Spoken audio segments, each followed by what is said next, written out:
यहाँ से आप ब्लैंक पर को सिलेक्ट करेंगे।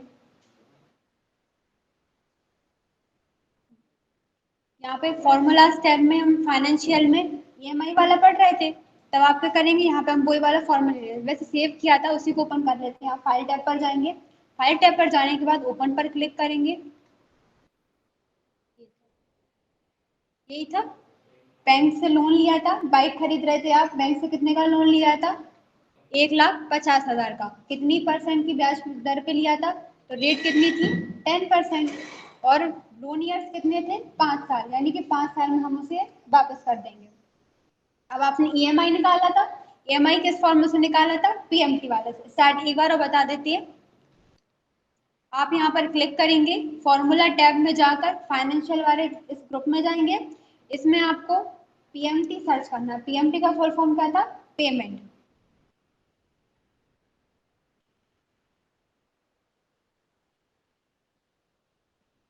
ये है, आप इस पर क्लिक कर देंगे। नॉर्मली क्लिक करने पर आपके पास फंक्शन आर्ग्यूमेंट्स का एक डायलॉग बॉक्स ओपन होता है, जिसमें आपको इसमें इन्फॉर्मेशन फिल करनी है, फिर वो आपको ईएमआई निकाल के दे देगा। रेट में आप क्या डालेंगे, आपकी परसेंट की दर, तो कितनी है, 10%। आप इसका सेल एड्रेस ले लेंगे। अब 1 साल की कितनी है, 10% है, और आपको हर महीने की निकालनी है। तो एक साल में कितने महीने होते हैं, 12 महीने होते हैं। तो आप इसे डिवाइड कर देंगे 12 से। फिर नेट पर में आपको क्या निकालना है, इसमें आपको टोटल पेमेंट रिकॉर्ड देनी है, यानी कि आप कितने देंगे, एक आपको 5 साल तक देनी है, और एक साल में कितने मंथ होते हैं, 12। तो आप ये 5 का सेल एड्रेस लेंगे और इस पर डिवाइड कर देंगे कि जब एक साल में 12 महीने होते हैं, तो 5 साल में कितने महीने हो जाएंगे, 60। आंसर आपको कहाँ शो करा रहा है, यहाँ पे। फिर प्रेजेंट वैल्यू में आपको क्या शो करानी है, पूरी इसकी जो रेट था वो ही शो करानी है, यानी पूरा अमाउंट कितने का आपने कर्ज लिया था। आप यहाँ से पूरा अमाउंट सिलेक्ट कर लेना। इतनी तीनों चीजें आप फिल करके ओके पर क्लिक कर देना। तो यहाँ पे आपका ईएमआई का अमाउंट आ गया। अब ये किस में आया है, डॉलर में आया है। आप इसे रुपीस में कन्वर्ट करने के लिए क्या करेंगे, होम टैब पर जाएंगे और इस कॉमा पर क्लिक कर देंगे। कॉमा पर क्लिक करेंगे जैसे ही, तो ये रुपीस में कन्वर्ट हो जाएगा, यानी कि आपको 60 महीनों तक 3,187 इतने रुपए की क्या करनी है, पेमेंट देनी है। तो क्या हो जाएगा, आपका कर्ज चुक जाएगा, वो भी ब्याज के साथ, यानी कुछ नहीं बचेगा। ठीक है। अब आपको इतना पता करना है कि जैसे आप मान लीजिए 3,187 रुपये दे तो रहे हैं, लेकिन आप इसमें से इंटरेस्ट कितना दे रहे हैं और अपना जो पेमेंट है वो कितना दे रहे हैं। जैसे एग्जाम्पल के लिए मान लीजिए 2,000 रुपये आपने किसी से उधार लिए हैं, आपने किसी भी रेट पे उसको उधार लिया, आपका ब्याज कितना चल रहा है, 1,000। अब आपको टोटल जब आप उसे वापस करेंगे तब कितना देंगे उसे, 3,000। 2,000 आपने जो लिए थे वो, और 1,000 ब्याज के साथ, है ना। अब जैसे आपने उसे 250 रुपये एक बार में वापस कर दिए। अब 250 में से आपको पता करना है कि 200 रुपये आपने इसमें से दे दिए और 50 रुपये ब्याज के दे दिए। तो जब आपने 2,000 आपने लिए थे, उसमें से 200 रुपये आपने उसे वापस कर दिए, तो अब आपके पास जितना आपने लिया था उसमें से कितना बचा, 1800 बचे। और ब्याज आप पे 1,000 चढ़ा था, तो उसमें से आपने 50 दे दिए, तो ब्याज कितना बचा, 950, है ना। तो ऐसे आपको अलग अलग करके देखना है कि आपका अमाउंट कितना बचा है और ब्याज कितना बचा है। तो इसमें से आपने टोटल तो दे दिए, यहाँ पे 250 दिए थे, तो 3,000 में से 250 चले गए, तो 2,750 कुछ बचेंगे। तो इतना अमाउंट आपका बचा, लेकिन आपने अलग अलग करके देखा, तो उससे आपको क्लियर हो गया कि हाँ कितने में कितना अमाउंट दे दिया था। ऐसे ही आप ईएमआई दे रहे हैं तो वो इतने की दे रहे हैं, लेकिन इसमें इंटरेस्ट कितना दे रहे हैं और अमाउंट कितना दे रहे हैं, ये आपको निकालना है। इसके लिए इंटरेस्ट निकालने के लिए आप फॉर्मूला लगाते हैं इंटरेस्ट पर मंथ का, यानी कि आईपीएमटी का। आप इसे लिख भी सकते हैं, अगर आपको याद रह जाए कि इसमें आईपीएमटी का फॉर्मूला लगेगा तो इसको लगा के लिख देना। और अगर ऐसे याद नहीं रह रहा है तो आपको केवल यहाँ पर फॉर्मूला टैब में जाकर फाइनेंशियल वाले ग्रुप में आईपीएमटी सर्च करना है। ये आपको आईपीएमटी मिल गया, आप इस पर क्लिक कर देंगे। जैसे ही आप इस पर क्लिक करते हैं, फंक्शन आर्ग्यूमेंट्स का डायलॉग बॉक्स ओपन होता है।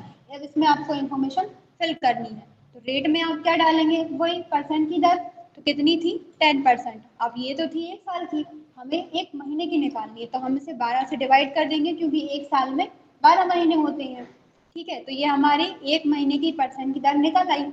इसके बाद अब हमें डालनी है पीरियड ऑफ टाइम, मतलब कि यहाँ पे हम कितने महीनों का निकालना चाहते हैं। तो अभी हम एक महीने का देखना चाहते हैं कि एक महीने में हमने कितनी दी, तो आप यहाँ पे क्या लिख देंगे, 1। यहाँ पे आपको वो पीरियड ऑफ टाइम डालना है जिसका आप सर्च करना चाहते हैं, तो यानी कि वो समय काल जिसका आपको देखना था, हमें 1 महीने का देखना है, हमने यहाँ पे 1 महीना डाल दिया। ठीक है, अब नेट पर में आप वही डालेंगे कि अगर आप एक साल में आपके 12 महीने थे तो 5 साल में कितने महीने होंगे। भले ही आपको आता है कि 60 होंगे तो भी आप इसको देंगे ताकि वो कर सके एक्सेल वैल्यू ले सके, फिर वो आपको आंसर शो करा देगा। यहाँ पे आप लोन ईयर्स में ये 5 वाला है, इसका सेल एड्रेस लेंगे, इसका सेल एड्रेस लेके इसमें इंटू कर देना 12 का, कि एक साल में 12 महीने होते हैं तो 5 साल में कितने हो जाएंगे, 60 महीने। प्रेजेंट वैल्यू में हमें टोटल अमाउंट डालना होता है, तो हमारा टोटल अमाउंट है 1,50,000। यहाँ पे हमारा आंसर शो करा रहा है, पर आपको यहाँ पे पेस्ट करना है तो आप ओके पर क्लिक कर देंगे, ये आपका अमाउंट आ गया। ये किस में आया है, डॉलर में। आप इसे कन्वर्ट करेंगे रुपीस में तो कैसे करेंगे, होम टैब पर जाएंगे और यहाँ से कॉमा पर क्लिक कर देंगे, ये आ जाएगा। अब ये आपने निकाल लिया इंटरेस्ट, कि अगर आप इतना अमाउंट एक महीने में ईएमआई पे कर रहे थे तो उसमें से आप ब्याज कितना दे रहे हैं, करीब 1250 का तो सिर्फ ब्याज ही दे रहे हैं। तब आप जो प्रिंसिपल है आपका, एक महीने का ब्याज है, एक महीने में इतनी की किश्त दे रहे हैं, उस किश्त में से इतने का ब्याज लग रहा है और बचे जो होंगे वो क्या लगेगा आपका, जितना आपने कर्ज लिया था उसमें से कटता जाएगा। अब उसे आप दो तरीके से निकाल सकते हैं, एक तो आप यहाँ पर इक्वल लगाना, इसका सेल एड्रेस लेना और माइनस कर देना इसमें से, क्योंकि इतना कॉमन सेंस सब में है कि भाई टोटल इतना था और अगर एक वैल्यू हमें पता चल गई तो दूसरी हम माइनस करके निकाल सकते हैं।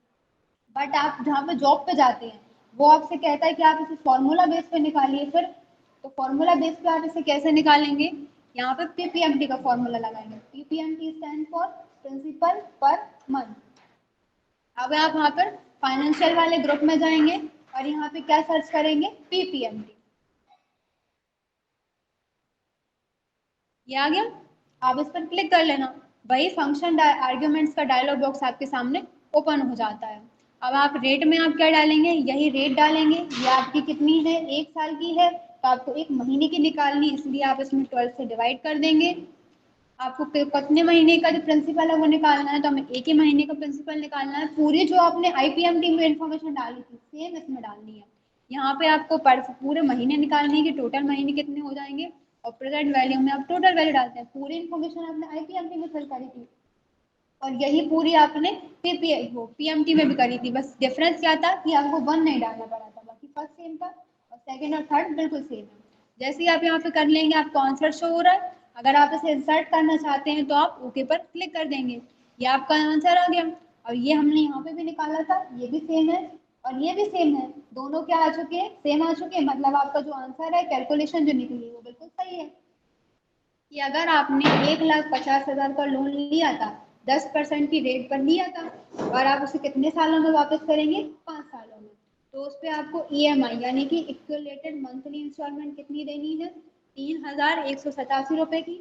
उसमें से आप ब्याज कितने का दे रहे हैं, सिर्फ 1250, और जितना अमाउंट बचा है 1937, इतने का क्या दे रहे हैं आप, जो आपने कर्ज दिया था वो चुका रहे हैं। इस तरीके से आपको टोटल ये अमाउंट होता है वो निकल आता है, आ जाएगा। इसके बाद फाइनेंशियल में आपके सिलेबस में तीनों फॉर्मूले आते हैं, आईपीएमटी, पीपीएमटी और पीएमटी वाला, इसे आप अच्छे से ध्यान रखना। इसके बाद है आपका लॉजिकल वाला, लॉजिकल में आप एक बहुत ज्यादा यूज करते हैं इफ वाला। आपने जब मार्कशीट पढ़ी थी तो पूरी मार्कशीट में मैक्सिमम नंबर में जो फॉर्मूला यूज हुआ था वो कौन सा हुआ था, इफ वाला हुआ था। अगर आप ग्रेड निकाल रहे हैं, डिवीजन निकाल रहे हैं या फिर सप्ली निकाल रहे हैं, अभी में इफ वाला लगा था। इसमें क्या होती है, हम कंडीशंस देते हैं। हम यहाँ पर ले लेते हैं एग्जाम्पल के थ्रू, हम यहाँ पर इक्वल लगाएंगे, नंबर्स हमें अपने अकॉर्डिंग लेने हैं तो उसके लिए हम क्या फॉर्मूला लगाते हैं, रेंट बिटवीन वाला लगाते हैं। आप यहाँ पर इक्वल लगाना, यहाँ पर रेंट बिटवीन लिखना, पूरा चाहें तो पूरा लिख दें और अगर पूरा नहीं रहा है तो आप उसको डबल क्लिक कर दें तो ये ओपन हो जाएगा। शिफ्ट के साथ 9 से आप ब्रैकेट ओपन करेंगे, लीस्ट नंबर कितना रखेंगे, हम 20 रख लेते हैं और हाईएस्ट रख लेते हैं 85। शिफ्ट के साथ 0 से ब्रैकेट क्लोज करके एंटर कर देंगे। इसके बाद हमें इसे ड्रैग कर लेना है, ड्रैग करने पे आप जितने एरिया में इसे ड्रैग करना चाहते हैं उतना आप सेलेक्ट कर लेना, उतने में नंबर्स आ जाएंगे। अब जैसे ही आप एंटर करते हैं इसमें तो आपकी पूरी संख्या चेंज हो रही है। तब आप क्या करते हैं, इसको सिलेक्ट करते हैं, कंट्रोल सी से इसे कॉपी करेंगे, अगर कंट्रोल सी याद नहीं रह रहा है तो होम पर जाकर ये है इससे आप कॉपी कर लेंगे। इसके बाद आप पेस्ट के ड्रॉप डाउन पर जाएंगे और पेस्ट वैल्यूज में ये फर्स्ट वाला है, इस पर क्लिक कर देंगे, इससे क्या होगा आपकी वैल्यूज पेस्ट हो जाएंगी। इस पर क्लिक कर दिया,